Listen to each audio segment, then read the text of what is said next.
2.2 million foreigners called this place home. The largest groups are Chinese and Americans, followed by Filipinos, Uzbeks, Vietnamese, international students, and military families.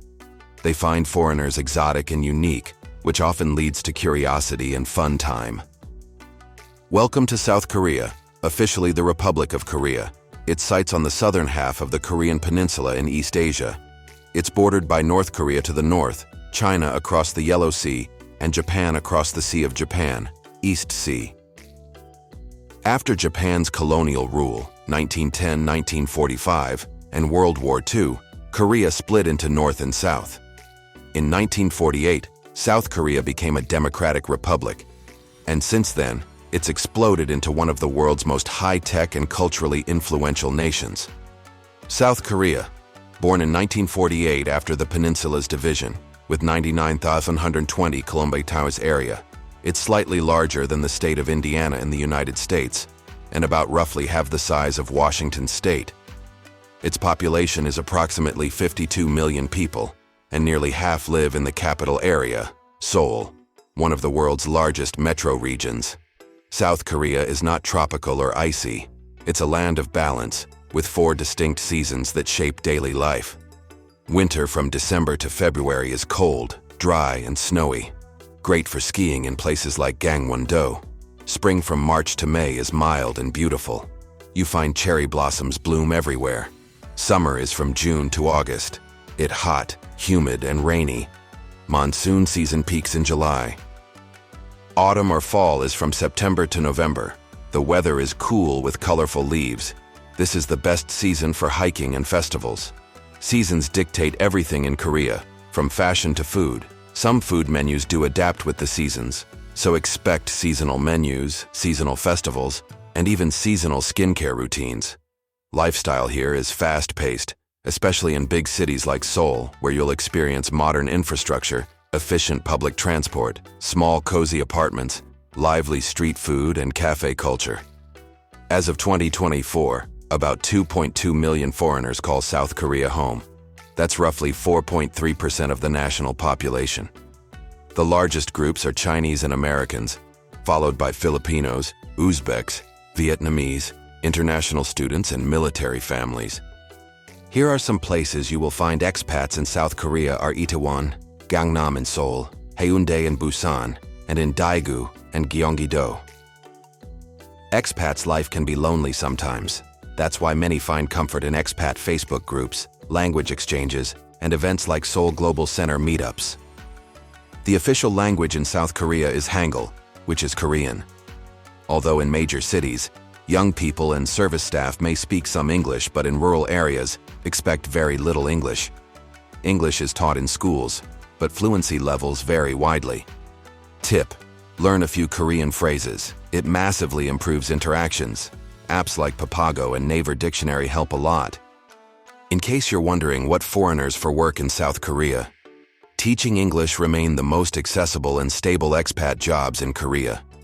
There are about 24,000 English teachers in South Korea.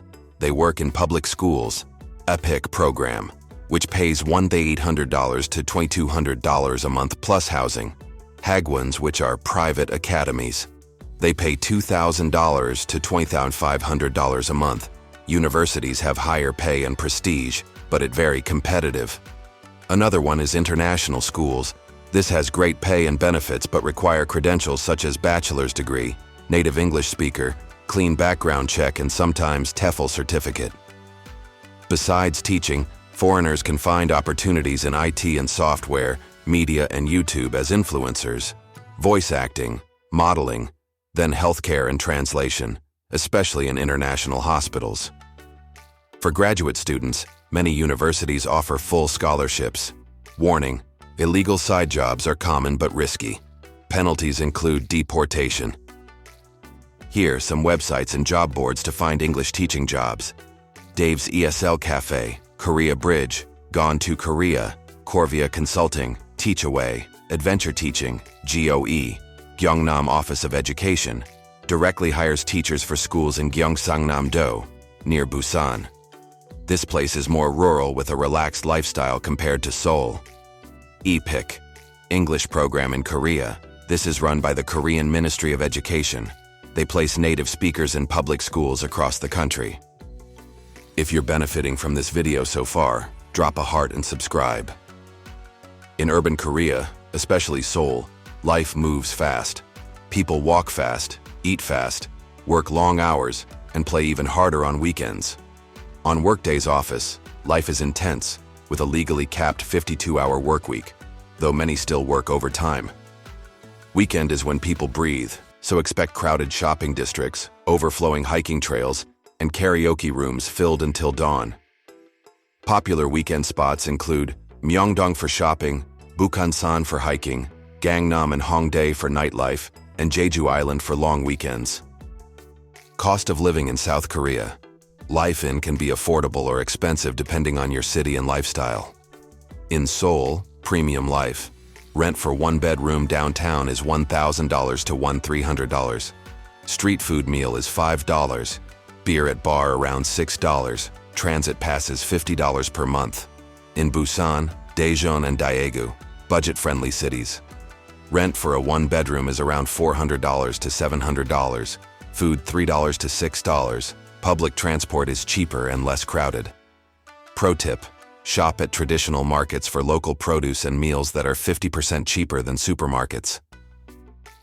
Let's look at what social life in South Korea is like. Koreans love to socialize. For young adults, this means dating apps, soju shots, and wild weekends. For dating, apps like Tinder, Noondate, and Bumble is common. Foreigners are often seen as exotic or curious.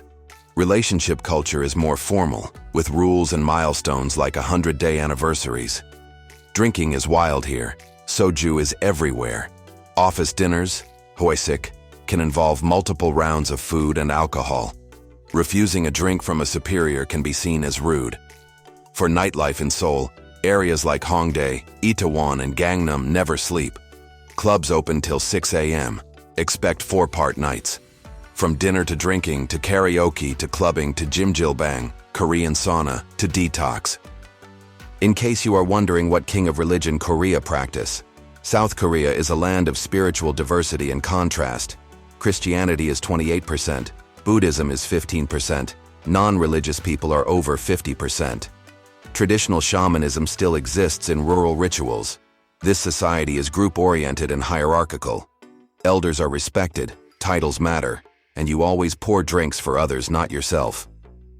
Until 2023, everyone turned a year older on New Year's Day, although now they are changing to international age system. In South Korea, there's a myth that electric fans can kill you in your sleep, and couples wear matching outfits on their 100-day anniversaries and go to couple cafes. It's real. Also, many Koreans avoid surgery or big decisions during August as it is considered a ghost month. And if you're wondering whether South Korea uses internet, or it controlled like North Korea, South Korea is nothing like North Korea.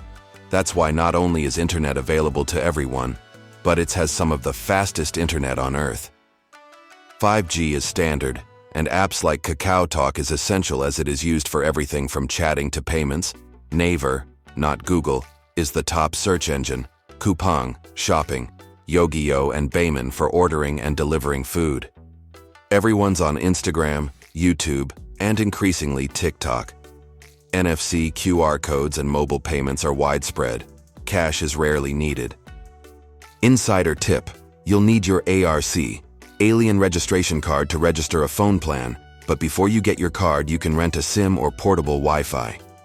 Now that you have learned all about South Korea and are considering looking for an English job there, you're probably wondering what kind of visa you will need. Don't worry, I've got you covered. Visa requirements depend on your purpose. E2 for English teachers, D2 for students, H1 for working holiday, for eligible countries, F series for family or spouse. And if staying over 90 days, you must get an alien registration card, ARC. It's your ID for banking, phone contracts, and everything else. If you're still watching at this point, then you must be interested in going to South Korea, or you just love to learn. Either way, I appreciate you for watching my video. If you're considering moving to South Korea, just know that it's not for the faint of heart. It's fast, demanding, and deeply rooted in tradition. But if you're ready to explore, adapt, and open yourself to a new way of life and culture, it just might be great for you. Would you move to Korea? Drop your thoughts in the comments section. Like, share, and subscribe for more journey into some of the world's most fascinating places. See you in the next video. Until then, stay curious, stay adventurous,